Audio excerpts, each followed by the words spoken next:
So now let's start with a new module, that is AC circuit. Okay, so DC circuit we have completed.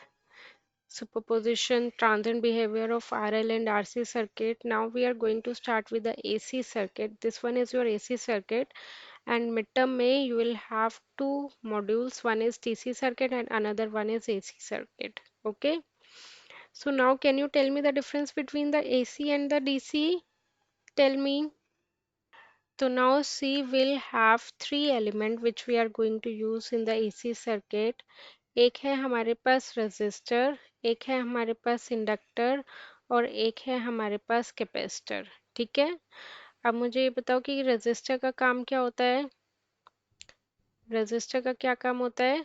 Current को oppose करना, right. Current को क्या करना? Oppose करना। ठीक है, और इंडक्टर का क्या काम होता है? करंट के चेंज को अपोज करना। इंडक्टर का क्या काम होता है? It opposes the change in flow of current. ये करंट को चेंज नहीं होने देता। जब मैंने इंडक्टर वो करवाया था, ट्रांजिएंट वाला पार्ट करवाया था, तभी भी मैंने बताया था कि ये करंट को चेंज नहीं होने देता। कैपेसिटर का क्या काम है? ये इलेक्ट्रिकल एनर्जी की फॉर्म में एनर्जी को क्या करता है? स्टोर करता है। ठीक है, इलेक्ट्रिकल एनर्जी की फॉर्म में एनर्जी को क्या करता है? स्टोर करता है। रेजिस्टर की यूनिट क्या होती है? ओम। इंडक्टर की यूनिट क्या होती है? हेनरी। कैपेसिटर की यूनिट क्या होती है? फेरेड। Got it? हम्म। तो अब now I'm asking one question. If we'll have the plain wire or wire with the resistance, tell me in which case current can flow easily. Plain वाली wire में या resistance वाली wire में? Plane वाली wire में, right. तो it means कि इसके अंदर कुछ ना कुछ रेजिस्टेंस है। Similarly if will have the wire with the plain wire and the inductor wire, in which case current can flow easily. Plain wire और द इंडक्टर वायर? प्लेन।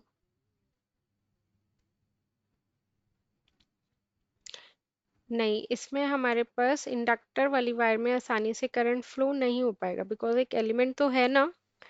मतलब ना से एक तो तुम्हारे पास प्लेन वायर और एक कोई भी एलिमेंट है, तो इस केस में प्लेन वायर में आसानी से करंट फ्लो हो सकता है। ठीक है, इट मीन्स कि इंडक्टर के अंदर कुछ ना कुछ रेजिस्टेंस प्रेजेंट है जो करंट को फ्लो होने नहीं दे रहा, right. There is some amount of resistance present in the inductor, correct, and that resistance is known as the inductive reactance।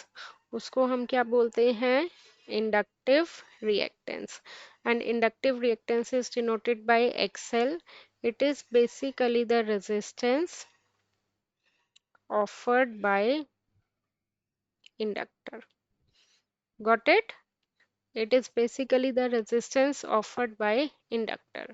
तो ये क्या हो जाएगा हमारे पास? XL, and XL is equals to omega L। there is a formula। what is omega over here? omega is the angular frequency, तो XL is equals to 2 pi FL। ये formula हो गया। got it? write down this formula।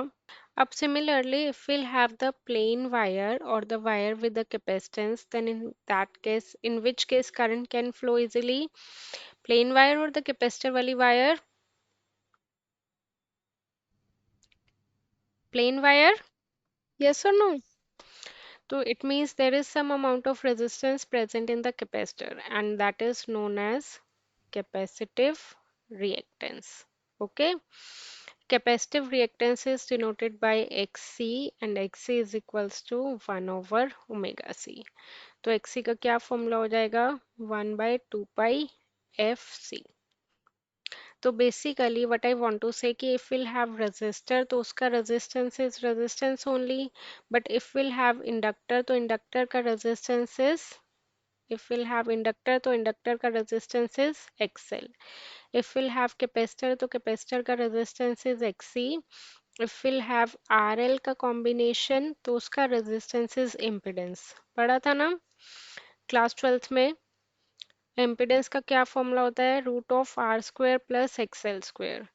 If will have R C, तो R C का formula is Z is equals to root of R square plus X C square. And अगर if will have R L C, then in that case impedance is equals to root of r square plus xl minus xc का whole square. And ये सारी ही resistance की form है, so their unit is only ohms. अब इसमें इसी circuit में विल हैव द फॉर्मूलाज. सबसे पहले will have impedance triangle. Impedance triangle में सी तीनों फॉर्म ऑफ रेजिस्टेंस होती है. Like will have the base में रेजिस्टर, परपेंडिकुलर में इंडक्टर का रेजिस्टेंस और कैपेसिटर का रेजिस्टेंस, एंड हाइपोटेन्यूज में z, and angle would be phi. ठीक है. So from here we need to get sine phi, cos phi and tan phi. According to this पता है तुम्हें sine phi, cos phi, tan phi क्या होता है. Cos phi will be r by z, tan phi will be xl और xc by r z. ठीक है, ऐसे होता था ना. पंडित बद्री प्रसाद हर हर बोले. हाँ, तो base would be R only, and this one would be XL और एक्सी बाय जेड. और we need to apply Pythagoras theorem. Pythagoras theorem is Z का square is equals to R square plus either it would be XL minus XC और XC minus XL का whole square. So Z is equals to root of R square plus XL minus XC का whole square.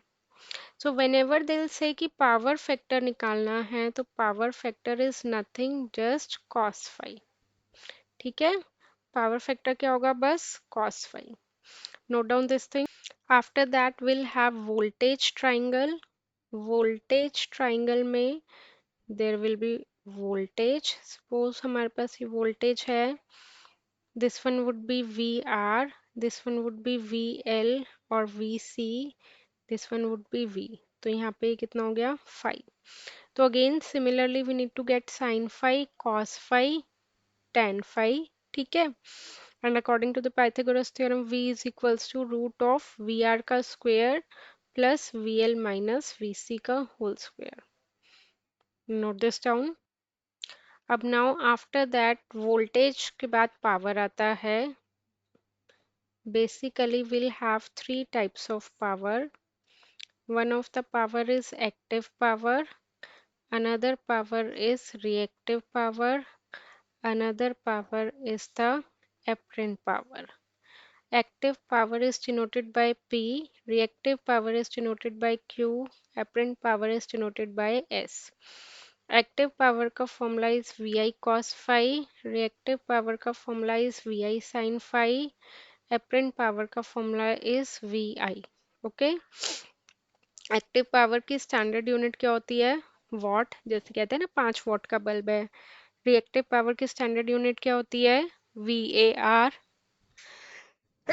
Sorry. And apparent power की standard unit क्या होती है, V A. V A R means volt, ampere, reactive. V A means volt, ampere. Active power को हम real power या फिर true power भी बोलते हैं.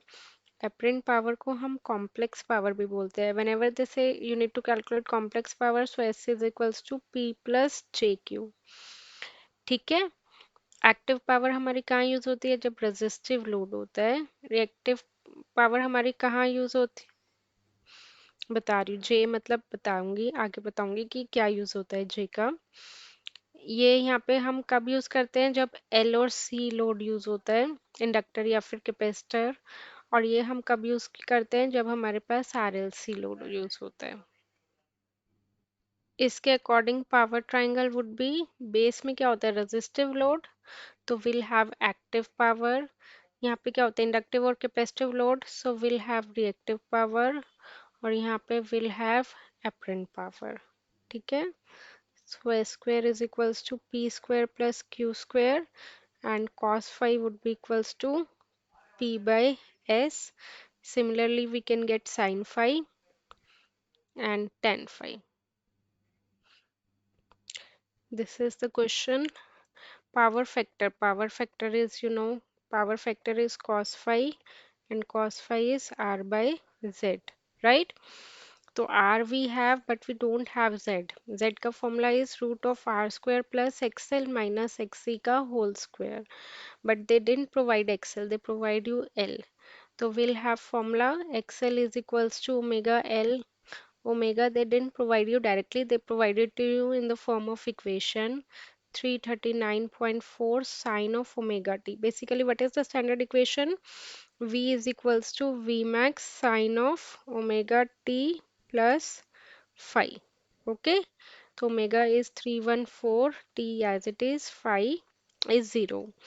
तो XL we have omega is 314, तो एक्सेल आ जाएगा 314 इंटू 0.1, एक्सी आ जाएगा 1/ओमेगा c, राइट? तो we can substitute it, will get the Z. और ये तुम्हारा 1 मार्क का क्वेश्चन है।